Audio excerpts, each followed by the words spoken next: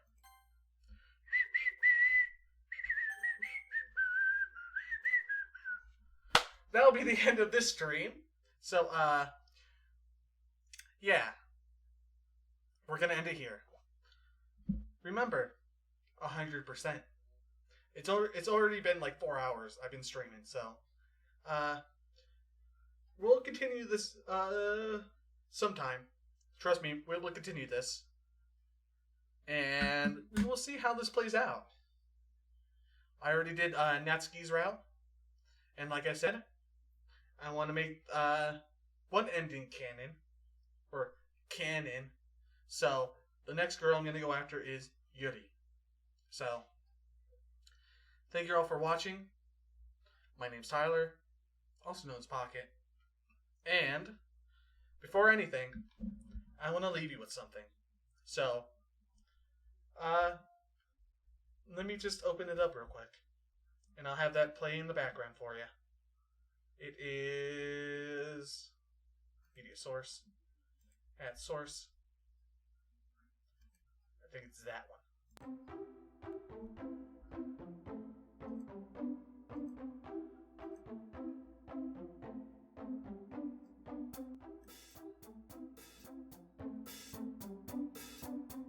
Yes. So if you don't know, I actually kind of make my own music, and this is my version of the Doki Doki literature clip theme. Well, sort of, but it's just the instrumental track, but I still like it, you know. Holy cow, that's loud. There you go. That's a lot better.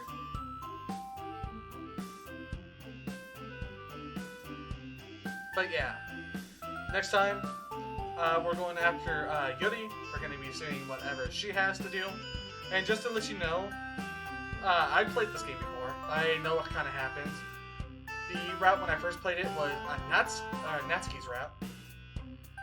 And then I played it again recently, and I did a bit of Yuri's route. I don't think I finished it. No, I didn't finish it. So, half of it's going to be a surprise to me. And then I never touched Sayori's route at all. So, that's going to be a complete surprise to me once we get to that one.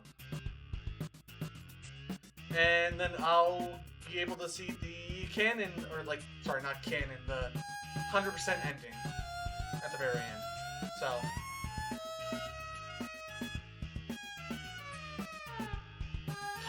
life is an illusion. The universe is a hologram. Bye, gold, bye. First Kakata. I understood that reference. That's Gravity Falls. The end of season 1. So, yes. I hope you guys have a nice day. I'll see you next time. Alright. Bye-bye.